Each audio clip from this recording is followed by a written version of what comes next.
Hey parents, I'm just coming to you with a few tips and tricks and the way some of our procedures that we do during our really great reading or countdown time. So, the first thing I wanted to talk to you is about the vowel sounds. So vowels either have a short sound or a long sound that we've been talking about. So here's our poster that goes with our vowel sounds. And each short vowel sound also has an action with it. So I'm just going to go through those actions, and it goes with the picture that's on here. So, short A says ah like an apple. We have short E is going to say like an edge. Short I is going to say like an itch. Short O is going to say like an octopus. And short U is going to say like an up. Now these vowels also have their long sound. Now we know that the long sound is actually just the name of the letter. So when we do our long sounds, what we actually do, switch this out for you. What we actually do is we just write the name or the letter in the air and we say is the name of the letter. So I would say A is the name of the letter E. E is the name of the letter E. I is the name of the letter I. O is the name of the letter O. U is the name of the letter U. So when we are sounding out and breaking words into pieces, here is our procedure that we use. We grab the word, say the sounds, and then I'll show you the guiding questions that we ask, because we're going to ask that you do some of this at home and we're not going to do all of it on the video for you.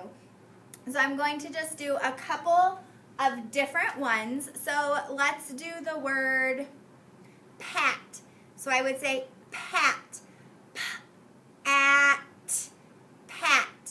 And then I would ask the kids how many sounds were in the word pat. 3. What was the vowel sound? Ah.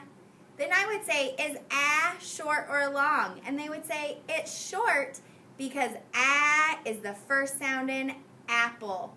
Now if I was going to do the word 8, I would say 8. 8.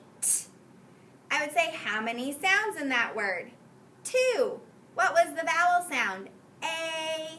Is A short or long? And they would say long because A is the name of the letter A. So that's kind of our breaking words into pieces. We're also going to be talking, you're going to hear the words digraph and sound buddy or blend. So let me show you those two different things.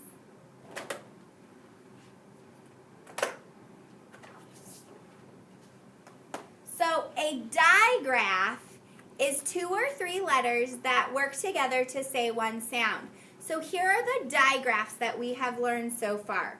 We have sh, f, ch, wah, and k. So our kids know the sounds of those really well and they're able to spy them in words. They know when we mark a word with a digraph, we do one underline under that. So even if we were sounding out the word ship, when we sounded it out, we would go ship, sh-ip, ship. And we would say they still only have 3 sounds. But we would know that sh is 2 letters because a digraph is 2 letters saying one sound. So something new we're going to be talking about this week is what we're going to call a chunk. And it's the chunk all, A-L-L. And when we see that, we say it's a chunk and it's the vowel is not saying one of its normal sounds, that when we see A-L-L, it's always going to say all. And we will be practicing a few words with that. When they underline all, they'll underline it as a chunk. So A-L-L would be underlined together. The other thing we're talking about this week are blends. Now blends, or we also will call them sound buddies in our lesson, are 2 letters, 2 consonants that are next to each other, but they're saying their own sounds. So like if they would sound out the word mask, they would go m-a-s-k, mask. And then I would say how many sounds? And they would say 4. What was the vowel sound? Ah. Is ah short or long? Short, because ah is the first sound in apple. Parents, sorry. We are going to put a few words each day that we want you to work on with your child to sound out on their own and kind of practice that. I will put a list of those guiding questions. So how many sounds, what's the vowel sound, is it short or long, and how do you know? So those would be our guiding questions when we're sounding out words like that. Thank you so much. And if you have any questions, please email, Blooms, call. We will be willing to help you figure out anything or help you know how to teach if you need any of that help. Thanks for watching. Bye.